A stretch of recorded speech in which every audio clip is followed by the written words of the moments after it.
अस्सलामुअलैकुम। उम्मीद है आप सब खैरियत से होंगे, खुश होंगे।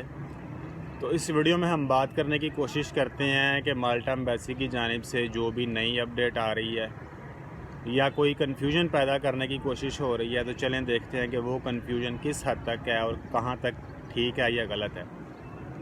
नारायण साहब का वीज़ा लगा है, उनकी चले एक वीडियो भी, शॉर्ट वीडियो अटैच की जा सकती है जिसमें वो ख़ुद आपके 2 या 3 डाउट तो कम से कम क्लियर करेंगे।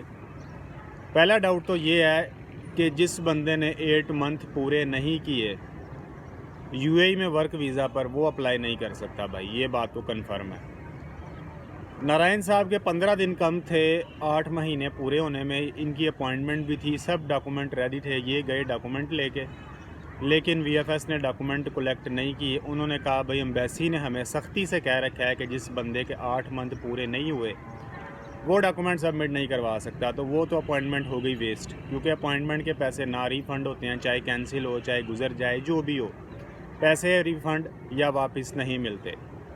वो तो वेस्ट हो गई अपॉइंटमेंट। फिर नई अपॉइंटमेंट बुक की, उसके कोई महीना बाद अपॉइंटमेंट मिली है, फिर उन्होंने दोबारा 10 मार्च को डॉक्यूमेंट सबमिट करवाए हैं। और अच्छी बात यह है कि इनको 10 दिन के अंदर अंदर वीज़ा जो है वो ग्रांट हो गया। उनका वीज़ा यहाँ पर आप देख सकते हैं, जिसमें वो, चलें वो तो आगे जाके उनकी वीडियो अटैच करूँगा तो फिर आप ख़ुद उनकी बातचीत सुन सकते हैं। इसके अलावा भी वो ये बात मज़ीद बता रही हैं कि मेरा approval in principle letter expire हो गया था। जिस टाइम ये पहले वीएफएस में गए उस time approval in principle letter valid था, लेकिन 6 महीने पूरे हो गए, यानी 180 डेज़ पूरे हो गए।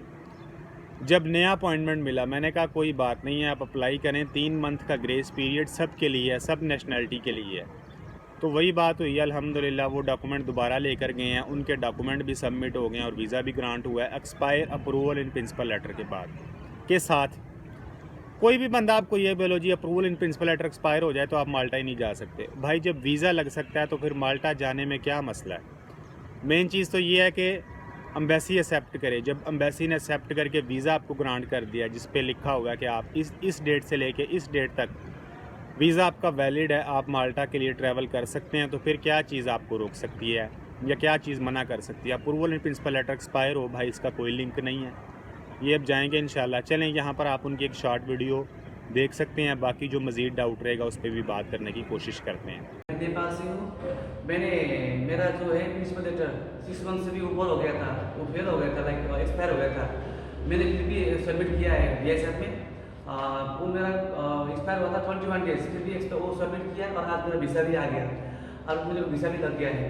और एक बार क्या करना चाहता हूँ, जो 8 मंथ दुबई में रहते हैं वो लोग 8 मंथ कंप्लीट नहीं है तो वो लोग एक्सेप्ट नहीं करता है। अभी ऐसा चल रहा है दुबई बीएसएफ में। मैंने एक्सपायर होकर भी मेरे को वीज़ा मिल गया। थैंक यू जी। तो नारायण साहब की आपने वीडियो देख ली जिसमें वो कह रहे हैं कि 8 मंथ पूरे होने चाहिए। 8 मंथ पूरे होने के साथ एक और डाउट भी रहता है कि मैंने कंपनी चेंज की है और मेरे पासपोर्ट पर नया वीज़ा स्टिकर लगा हुआ है।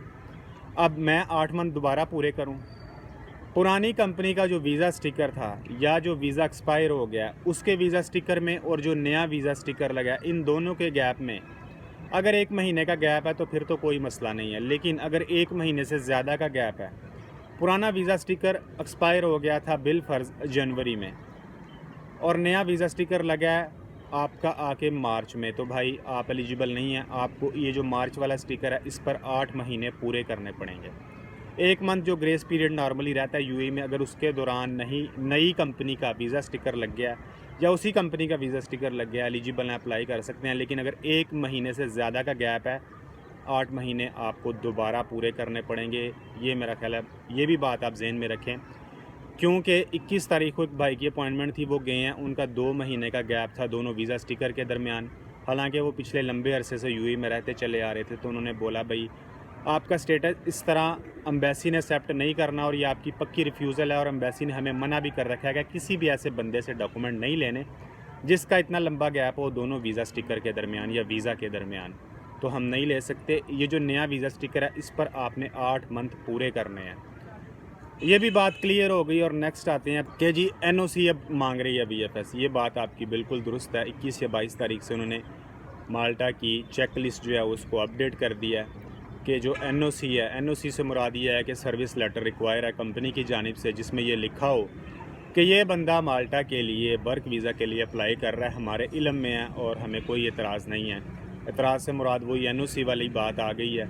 NOC हो या सर्विस लेटर हो, सर्विस लेटर में तो खाली ये लिखा होता है कि ये इस कंपनी में इतने साल से एज़ आ फ़लाँ जॉब पे काम कर रहा है, लेकिन NOC में ये लिखना पड़ेगा एम्प्लॉयर को कि ये माल्टा जा रहा है और मुझे कोई एतराज़ नहीं है। ये लेटर लेना काफ़ी मुश्किल है, नॉर्मली कोई भी कंपनी इतना आसानी से या अच्छे तरीके से नहीं देगी।